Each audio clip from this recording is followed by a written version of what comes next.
KRI Bima Suci kembali akan melakukan misi pelayaran dengan mengarungi 2 benua dan 4 negara dalam misi latihan praktek Kartika Jala Krida bagi para taruna Akademi Angkatan Laut. Panglima TNI dan Ketua Umum Dharma Pertiwi hadir di Komando Lintas Laut Militer untuk melepas secara langsung para taruna AAL. Mungkin Bapak, suatu kehormatan bagi kami. Sore hari ini saya sudah mendengar beberapa informasi bahwa Bapak berkeinginan untuk singgah di Kolin Lamil. Selama berlayar dengan KRI Bima Suci, para taruna akan diberikan materi tentang astronomi dan diplomasi. Berbagai penampilan kesenian juga akan ditampilkan para taruna di setiap negara tempat KRI Bima Suci singgah sebagai bentuk diplomasi budaya bangsa kepada negara sahabat.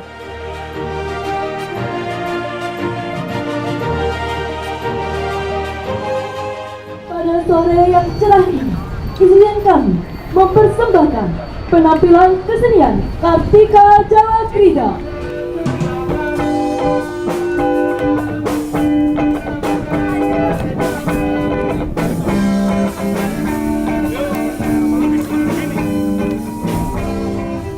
Panglima TNI dan Ketua Umum Dharma Pertiwi juga menerima penjelasan terkait kesiapan KRI Bima Suci dalam memulai misi pelayaran yang akan membawa 102 personel taruna Akademi Angkatan Laut.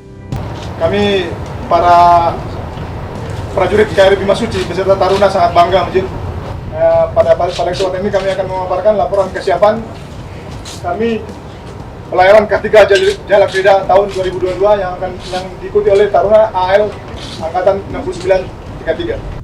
Oke, adik-adik semua, ini kultur yang sangat bagus. Karena apa? Karena sejak adik-adik semua masih taruna, sudah diekspos pengalaman.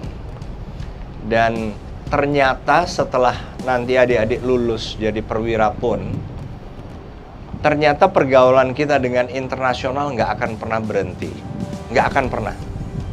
Jadi bisa dibagikan pengalamannya ke teman-temannya yang AAU dan Akmil ya. Nah, ya pokoknya saya melepas sore ini hanya titip pokoknya jaga diri, terus manfaatkan karena mungkin ini hanya sekali saja toh.